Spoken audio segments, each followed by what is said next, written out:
Bonjour à tous et j'espère que vous allez bien et je suis très contente de vous retrouver aujourd'hui dans cette nouvelle vidéo. Donc comme vous le voyez, je suis pas dans mon décor habituel puisque derrière moi en fait il y a le bureau sur lequel je fais mon bullet journal. Et donc aujourd'hui j'ai décidé de vous montrer ce bureau, donc c'est à dire que je vais vous montrer tout le rangement que j'ai fait, tous mes stylos, tous les accessoires en fait que j'utilise pour mon bullet journal. Si ça vous intéresse, je vous invite à regarder la suite de la vidéo. Bon alors du coup je commence par vous montrer en fait la vue d'ensemble de mon petit coin bullet journal. Donc vous allez voir il y a aussi pas mal de choses de scrapbooking puisqu'avant j'en faisais énormément. Avant de commencer quoi que ce soit, je vais déjà du coup vous présenter les meubles, que vous sachiez d'où ils viennent avant que j'oublie. Donc déjà on a ici mon petit tabouret qui vient du coup de chez Ikea avec une petite galette dessus qui vient aussi elle de chez Ikea. Ensuite ici on a un meuble à 3 tiroirs avec aussi des pieds roulants en fait, donc c'est à dire qu'il peut vraiment se déplacer très facilement. Celui-ci par contre je ne sais absolument pas d'où il vient puisque je l'ai récupéré en fait d'un ancien bureau qu'on avait à la maison. Ensuite ici du coup j'ai une petite table pliante, donc super pratique, qui vient de chez Ikea. Donc voilà pour cette table, vous l'aviez déjà vu dans ma vidéo rangement scrapbooking il y a plusieurs années déjà en fait, et c'est toujours la même table sauf que à l'époque elle était en fait dans ce coin là-bas de ma chambre et non pas ici. Ensuite du coup on a aussi ce petit panneau qui vient de chez Ikea, donc comme vous pouvez le voir il y a vraiment beaucoup de choses à Ikea pour le bureau. Si vous voulez c'est un panneau où vous pouvez intégrer les éléments que vous voulez en fait qui sont vendus séparément chez Ikea, et du coup voilà les éléments que j'ai intégrés. Donc j'ai intégré par exemple un rangement pour mes masking tape, un porte-lettres, des petites boîtes, des pots à crayons, etc.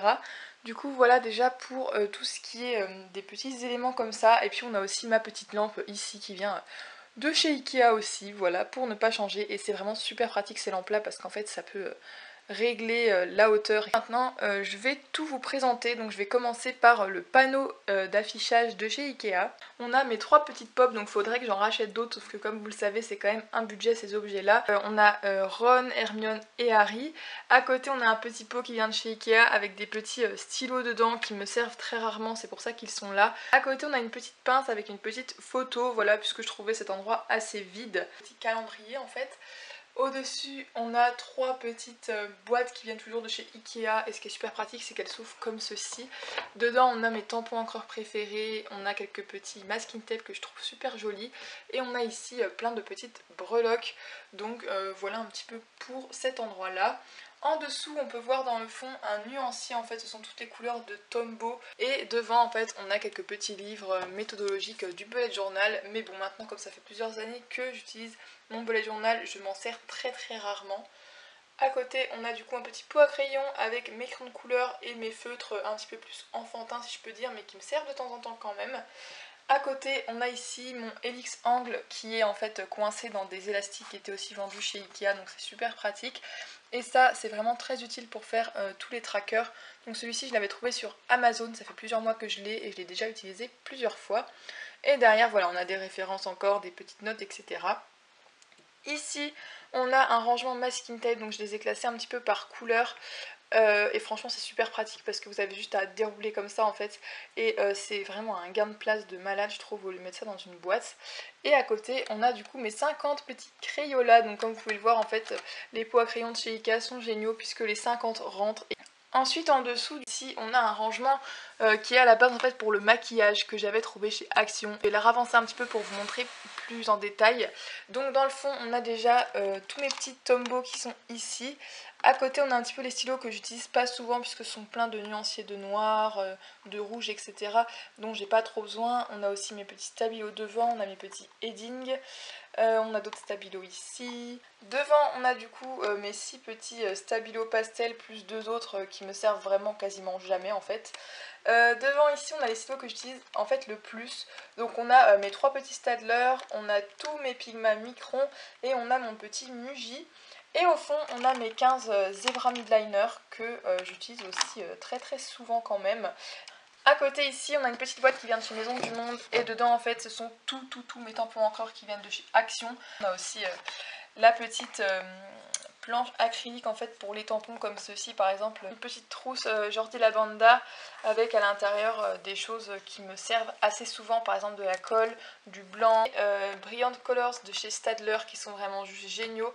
Je m'en sers tous les jours, notamment pour ma page Yours in Pixel. Au rangement de chez Action avec à l'intérieur mon cahier de lecture, mon bullet journal de 2017, mon bullet journal de 2018, des petits stickers, des prospectus, des petites feuilles pour faire des essais de stylo, etc.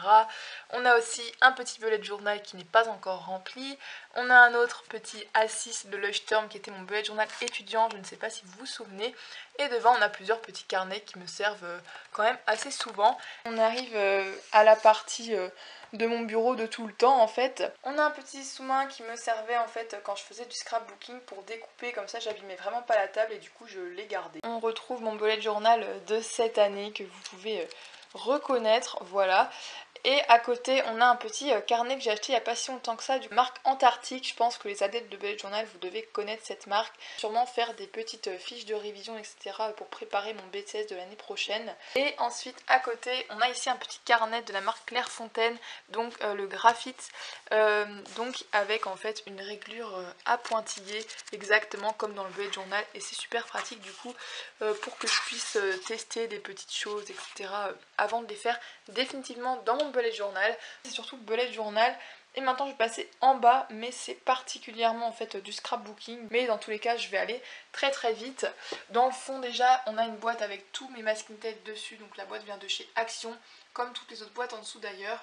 On a une boîte avec un petit peu tout et n'importe quoi. On a beaucoup de gros bloc-notes en fait qui viennent de chez Action. Le premier ici, on a encore une fois plein de petits blocs de chez Action et aussi une planche pour pouvoir dessiner.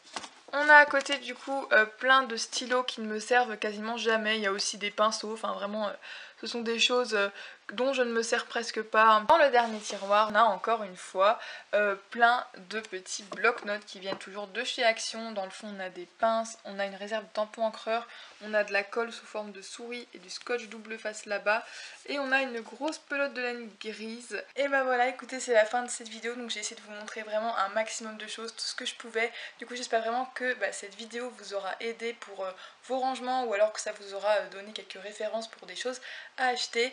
En tout cas n'hésitez pas à aller faire un tour sur mes réseaux sociaux, il y a les liens qui sont en barre d'infos comme d'habitude. Et puis moi je vous dis à la semaine prochaine pour une autre vidéo. Bye!